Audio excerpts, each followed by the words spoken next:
On this week's episode, we answer audience questions, including, is topping off your tank with fuel harmful to your car? Is rust proofing still a thing? And why are some turn signals red and others are yellow? Next on Talking Cars.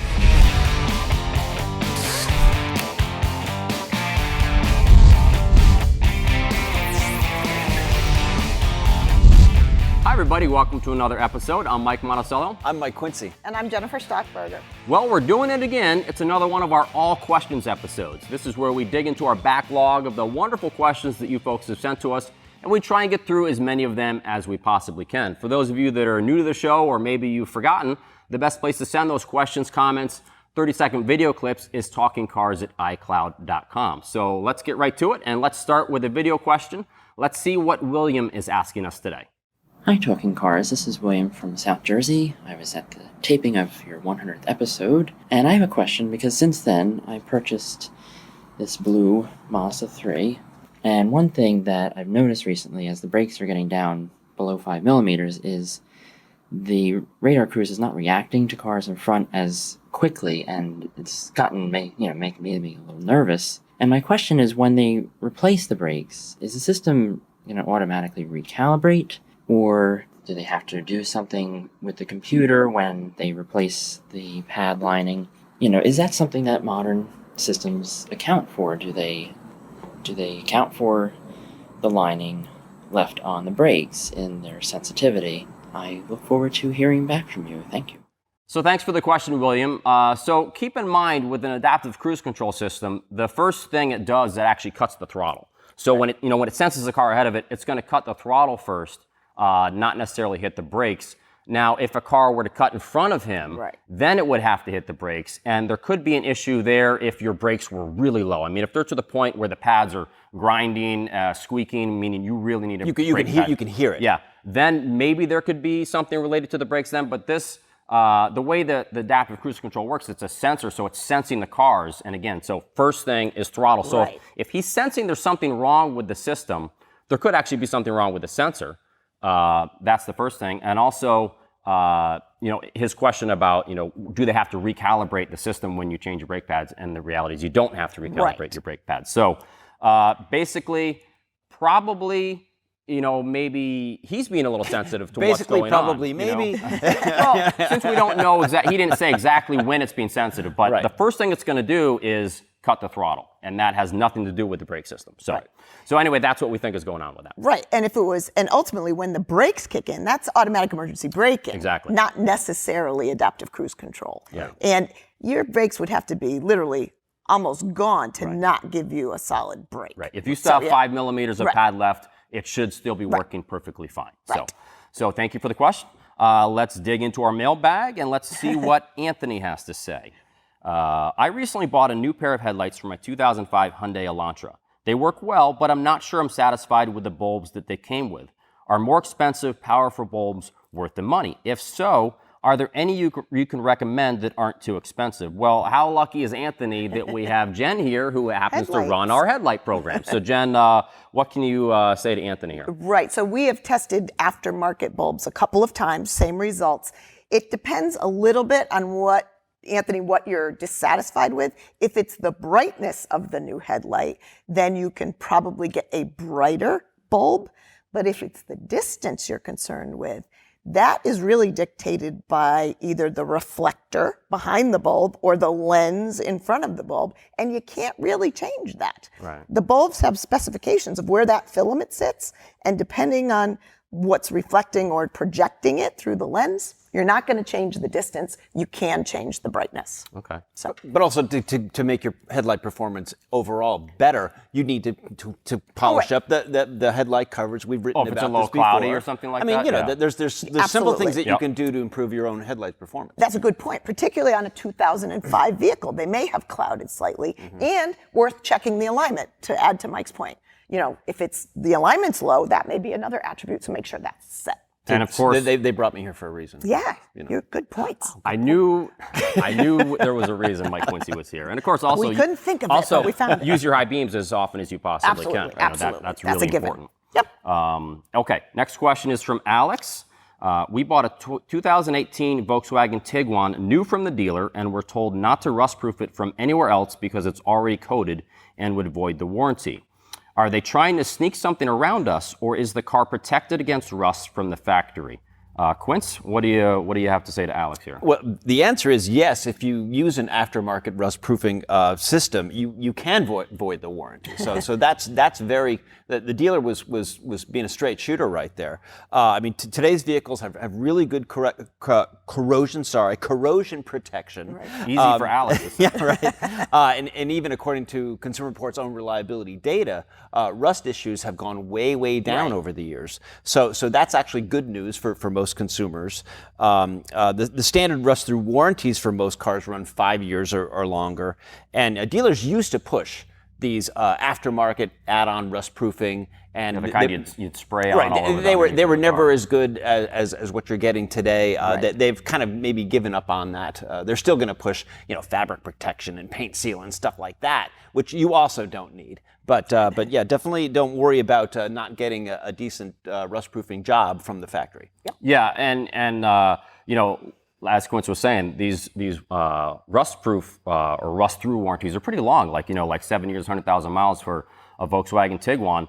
And it's the things that would happen, like you could get an electrical malfunction if you were to spray stuff on. That being said, once your new car warranty is up, if you want to add some of these aftermarket systems, I talked to John Ibbotson, our chief mechanic, and he kind of likes this system, it's called fluid film, which is kind of like a lanolin or wax thing, and you can actually spray that on the underneath of the car. This is if, once your warranty is over and now you aren't going to affect anything, you could do that. But if you were to do it beforehand and there was like an electrical malfunction, they then may not fix whatever What's all happens this to the car. stuff you put under here? Exactly. This So isn't on us. think about it, maybe after the car's out of its warranty. Yeah, Big John said the same thing to me. A lot of people that run their own snow plows, take pickup trucks, they're out there in the snow and the salt and all that other stuff, and they're frequently I think John said you have to do it like once a year. That's the thing. You do have to do it once a year. So anyway, there's several products out there, and look into that. A next question is from Richard. Hi, love the show. Thanks, Richard. I have a 2019 Subaru Forester and plan on buying a winter tire wheel package. My dealer offers a package, but I also checked the local tire distributor that has a wider selection, some of which are quite stylish.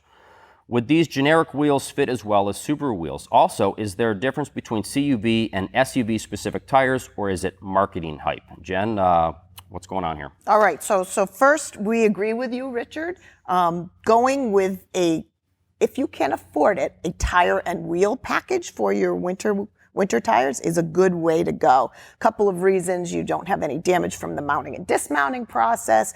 You avoid, there's tire pressure monitoring sensors and everything now, so you can get one set of those and kind of leave them in place, multiple things. But what we say is, just like the plow guy you talked about with salt and sand and all these things that are kicking up under your tires in the winter, why don't you go with the least expensive?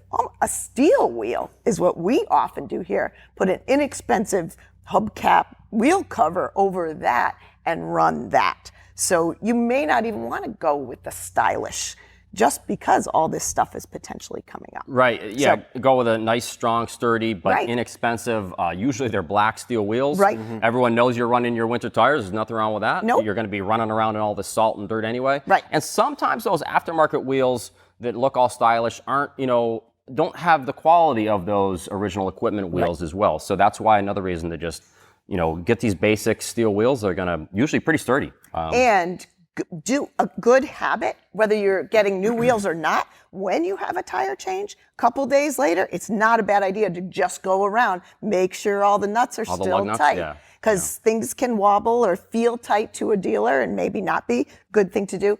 And SUV versus CUV, the main difference there is the size lineup. CUV is really just a larger sizes, maybe shorter sidewall, wider version of passenger. So cars. They're not marketing, it's really just where the sizes lie, meant for different cars. Yeah. So get those black steel wheels for your winter tires. Hey, might be stylish all of a sudden. Yeah. Okay, John says, hi CR, long-time listener, first-time caller. I like that. It's like Mike and the Mad Dog. Thank you, John. I'm seeing great deals on used Nissan Leafs. I see a 2014 with I see a 2014 with 40,000 miles for $10,000. Seems like a great deal. Are there any concerns with buying early generation EVs? Thanks. Quince, what do you think? Go with early EV or? Well, I mean, when you're thinking about a used Nissan Leaf, they're not all created equal. For example, the earliest versions just had about a 75-mile range, which is kind of pitiful compared to what we're getting these days. Right. The 2016 models have poor reliability. Yep. So again, you have to really be very careful when you're tempted to buy a used Leaf. The Leaf also scored a poor in the IHS small overlap crash test, which applies to the 2013 and 2017 models. Right. So it all of a sudden got much more complicated than I can get a cheap used Nissan Leaf. We would say if you're interested in this, look for a second gen model, which is kind of newish. I mean, 2018, which got a range of about 140 miles, and then getting the one with the 60 kilowatt battery will get you closer to 200 miles. Right. So the timing to buy a used EV is really good. In fact, we have an article on this very subject on consumerreports.org because a lot of them are coming off of leases. We've seen listings of 3 or 4 year old used Leafs for around $10,000 compared to maybe $30,000 new.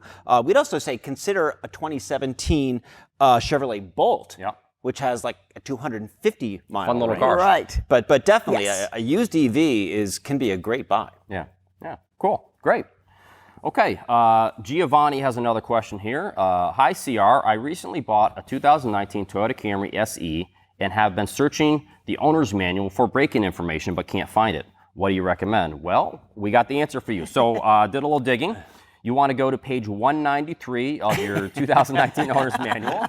And You really did. I did, yeah. Wow. We're very thorough here for the people. Holy cow, you just earned your paycheck today. That's what I do. And it says, braking in your new Toyota. To extend the life of the vehicle, observing the following precautions is recommended. For the first 186 miles, because that's 300 kilometers, that's why it's 186. Okay. Avoid sudden stops. Now that may sound weird, but the reason is because it's for the brake pads.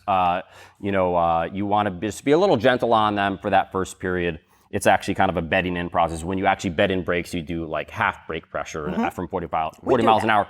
And you don't have to worry about that, but the main thing for you guys is just don't brake really hard during that first period.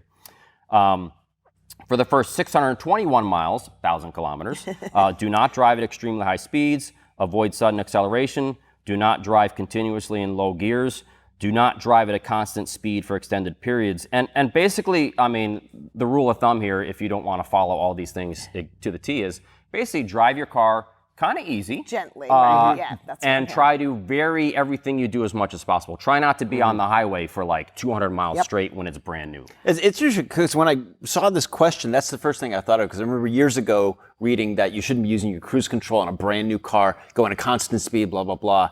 And I thought, well, maybe that's changed, but obviously it hasn't. Right.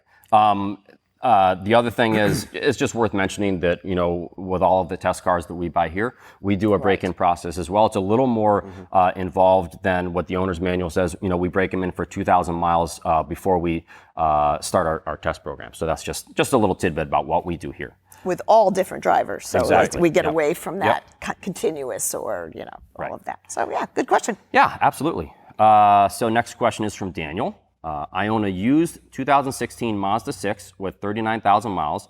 The last time I gassed up, out of curiosity, I wanted to see if the pump would let me add more gas after it stopped. It did. I only added an extra 0.15 gallons.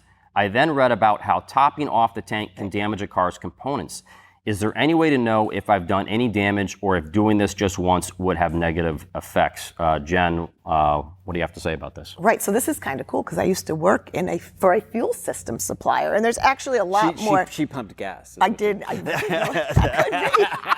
nothing wrong. Hey, you know what? A refueling specialist. No, I wish the full-service gas station would come back. Jen's out there cleaning the windshield and everything. In my head, I think about that. I think I would love to open a full-service gas station and just be out there, checking people's oils and checking the tire pressures. But that's not what you're talking when I retire, about. I'm having a mobile tire changing station that comes to your house and changes them in your driveway. So Are maybe you we should serious? coordinate. Well, don't give away your $1 million thing. Anyway, yes. So there's a lot more going on in the tank than just a tank. Right. So what the damage of topping off is to the onboard refueling vapor recovery system, the Easy for you to say. ORVR. The ORVR system, which is really a charcoal canister that's managing during refueling the vapor that gets generated, and it's collecting it in a charcoal canister, and then it condenses back out, and it ultimately is fed back into the fuel system.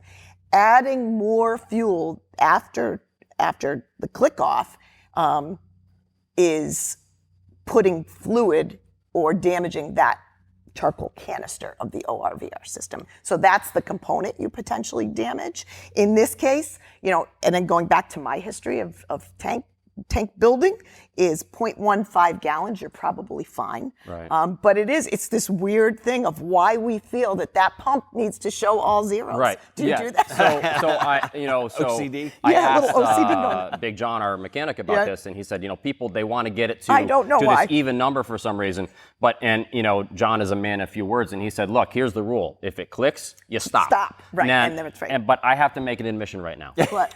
I've been doing this wrong my whole life, because what I would always do, I would let it stop, and then I'd wait 5 seconds and then hit it again, just in case the pump had slightly malfunctioned. Every once in a while, you Right. won't get a full fill. And now that so I've learned something today. I realize now I need to just, when it clicks, you stop. Right, and there are issues because in the vapor system is the shutoff. So you can have a premature shutoff. Right. And that's something going wrong with the car. Okay, thanks, Jen. I think that's a really good tip. Moving on to Samuel. Samuel says, hi, Talking Cars. I just started watching the show, and I really like it. I'm turning 15 in a year and have already started looking at cars. I like my mom's 2008 Honda Pilot, but I'm wondering if there are any other good options that are reliable, have low mileage, and cost under $7,000. Thanks. Quince, you always have interesting picks for us here on the show. You're kind of known for that. He's like a lot of teenage drivers. I want something that doesn't have a lot of miles on it. It doesn't cost a lot. And, it's not always easy to find. But here's the cool thing. He's 14 and already thinking about it. That's because we feel like that's going away a little bit. It seems like the enthusiasm for getting your license and driving has gone away. So this is great to see. Samuel, that's Samuel, my boy. Good job. Quince, what do you have for Samuel? Well, I looked up Consumer Report's best cars for teenage drivers, which Jennifer Stockberger has a lot of influence on. You're involved in everything. She really is the MVP here. I mean, it's the mics and the MVP, right? Mm-hmm. So I'm going with a 2012 to 2013 Nissan Rogue. Okay. Decent reliability, decent fuel economy. It's going to be more, more agile, smaller than the Pilot, like you used to with your mom. Right. But still overall pretty solid car, and hopefully not too expensive, depending on finding one with not too many miles. All right, I think that's a good choice. Jen, what do you have? So also having a 15-year-old son, I'm going to be right here with you, Samuel, in a minute. But couple concerns about the Pilot. We typically don't think that 3-row big SUVs are a great choice for a young driver. So I get why you like it. It's a great car. But I would going with that idea, something a little smaller. The problem for Samuel and other young teenagers is we really want you to get vehicles that have electronic stability control. Right. But at that price point that they're comfortable with, the $5,000 to $7,000, it's hard still to find them where it's standard. So the good thing for you, Samuel, is 2 years from now, or when you're actually ready to purchase that car, that will get easier at that price point. Do you have a pick, or are you just going to go all right. So I have some things We're to in say. suspense here. So similar to Mike, I looked at the small SUVs, 2011 to 2014 Hyundai Tucson, standard stability control, great reliability in those years, good value, both new and used. So something to look at. And I had an option. If sedan was okay and you weren't necessarily honed right in on a SUV, 2009 to 12 Mazda 6 4-cylinder. Good one. Okay. Sedan option. All right. Like that one. Those are good choices. I was leaning more toward the 2011 Honda Fit. Yep. Now, ESC was standard on the Fit. Standard started in 2011. And, it has very good reliability. Should be able to find one under 7,000 without too much of a problem. Has a lot of interior room considering its size. But its size is one of the reasons why I think it's so good. Because, as a rookie driver, you don't want a big vehicle. Right. You don't want to be able to run into less, when you're parking, the smaller the vehicle, it's going to be easier to not, kind of graze into other curbs or trees when you're backing up or whatever. Not trees. No, I mean when Mike you're in Monticello the School of Driving. backing into the garage or whatever it is. I hit my family's garage and See? learning to drive and just didn't judge the arc. And the notch is still there, and occasionally my father will point it out. Well, that's and what say, happens when you're a new driver. You don't judge those things too well. And the other thought I had was 2011, 2012 Mazda 3. Again, a car with very good reliability, a small car. But the nice thing about this is it's fun to drive. It has really precise handling. Right. And Well, if Samuel's into that kind of thing. I was thinking, with Samuel, if he goes with either your picks, you can get this with either one with manual transmission. Exactly. Which means no one will borrow his car. Yes. They won't know how to Yes. drive it. So hopefully that helps you out there, Samuel. Moving on to John. John says, why do some cars have red rear turn signals and others have yellow? Yellow seems to make so much more sense. Thanks. Quince, I'm going to throw this to you. I think this is actually a really interesting question because I've wondered about this for years myself. It is, and I did a bunch of research on this, and it turns out that yes, yellow, or as they say, amber, makes more sense because there's a bigger transition between the red brake lights and say the yellow or amber turn signals. So there's different laws in different countries. In the U.S., they still allow red turn signals, which is not necessarily that common. The National Highway Traffic Safety Administration did a study about this and determined that, and I quote, amber signals show a 5.3% effectiveness in reducing involvement in two vehicle crashes where a lead vehicle is rear struck in the act of turning left, turning right, merging into traffic, changing lanes, or leaving the parking space. So they said the advantage of amber rear turn signals is shown to be statistically significant, which is not easy to say. They have this whole report on NHTSA.gov, as we say, amber is a sharper contrast. They're easier to pick up, but a great question. Right. And you're right, John. And we all learned stuff. Right. Yeah. I mean, because when you think about it, if you have a red tail light or red brake light and then another red light flashing, that's not that noticeable versus a red, tail light or brake light, and then suddenly this other color, is showing up. And I've always felt that it just makes more sense to me, and I don't know why they don't all do that just for safety on the road. They should all have, the sequential taillights on the Mustang. Animation, they call it. Some of the Audis also have. We're going to move on. I don't know what's happening here. I'm losing control. I'm losing control of the show. Let's go to. Did you have it? No, sorry. Okay. It's a free-for-all. Jacob says, hi, Talking Cars. Love the show. I recently moved from Georgia to northern New Jersey and took my 2018 Toyota Camry XLE with me. The car has low-profile 235/40 18R all-season tires, and I'm not sure they'll suffice a northeast winter. Should I get new winter tires? If so, there isn't much of a selection for that size. What should I get? Jen, I'm going to throw this to you, but first, Jacob, recheck the size of those tires because that was the first thing I wrote did a little research and actually what came on your car was a 235/45 R18, not a 235/40. Whether you have the 4-cylinder or V6 XLE, that's the tire that you really want. So, but anyway, Jen, specific to his question, what do you have to say? Right. So just so happens that this week we have new tire ratings, including performance winter models, consumerreports.org. So yes, a lot of people were surprised, I think, that a Camry had a 235/45. Right. I found the same thing. Yeah. So Jacob, check 235/45 18, V-rated, certainly a performance tire. Yep. Probably not that great in the snow, so it's a good idea probably for you to get winter models. So also, don't forget, we have a tire selector where you can put your car in and find the models that have your size available in those new ratings. So check out those new ratings. It's fantastic. It's really, really handy, really helpful. Yeah. All right, next question. Okay. Max from Hawaii says, I have a 2018 Subaru Forester 2.5i.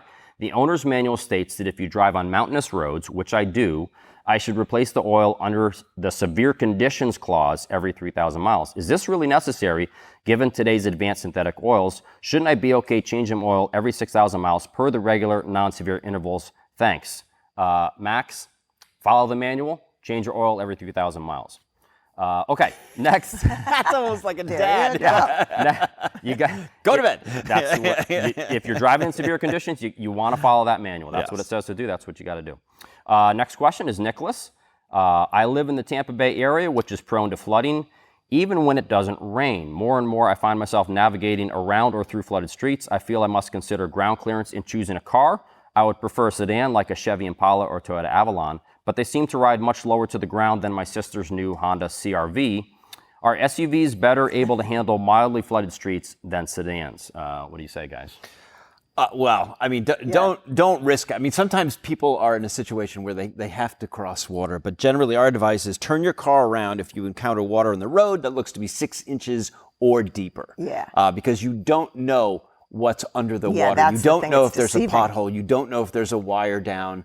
If you go through the water quickly, the water can rush up over your hood. It can get inside your engine and the intake and completely seize things and make things absolutely horrible. Yeah, and in light of, it being hurricane season and things like that, we have some stories up on consumerreports.org that talks about how, flooded roads can be more dangerous than they appear. So please check that out. And if it's deep enough that you feel like an Avalon or Impala is going to be over the frame rails or something, absolutely turn back. That shouldn't be a differentiator that, I'm in an SUV, I can go. Right. And I used to live in Austin, Texas, where it's generally pretty dry, but they have all these dry riverbeds. Yeah. And they when they get an intense rain, they get a flash flood that comes rushing through, down the riverbeds and over the roads. Right. And every year the news stations would do stories. If you see water rushing over the road, don't go across it. And they put out an image of full-size pickup trucks. Right. Can be lifted up and carried downstream. Yep. So even if you have ground clearance, you have a vehicle that you think is big and heavy, forget about it. Yep. A couple extra inches of ground clearance is not going to make a difference in a flooded situation like that. Okay. James says, I'm considering a used Toyota Prius. With the 2016 redesign, am I better off looking at a 2017 or 2018 model? Or should I look at a 2015? I'm really interested in the safety sense package, and I'm not sure if the 2015 offered that. Jen? Yeah, so 2015, you could get optional forward collision warning, automatic emergency braking, but city speed. So it also had, Mike was talking about earlier, the Insurance Institute for Highway Safety, small overlap test was only acceptable. So I think, yes, go with the 2 later years. The forward collision warning, automatic emergency braking, safety sense was in place. All speed on the automatic emergency braking. Now a good IHS small overlap. But do note that the blind spot warning was still optional. A lot of people are assuming that Toyota Safety Sense has the blind spot warning. Right. It does not. So you would have to pick that up separately. But yes, look at a 2017 or 18 over the 15. Yeah. The other interesting thing about that is that the 2016 and 2017 models had top reliability scores, whereas the 2018 was, a 4 in our reliability. Right.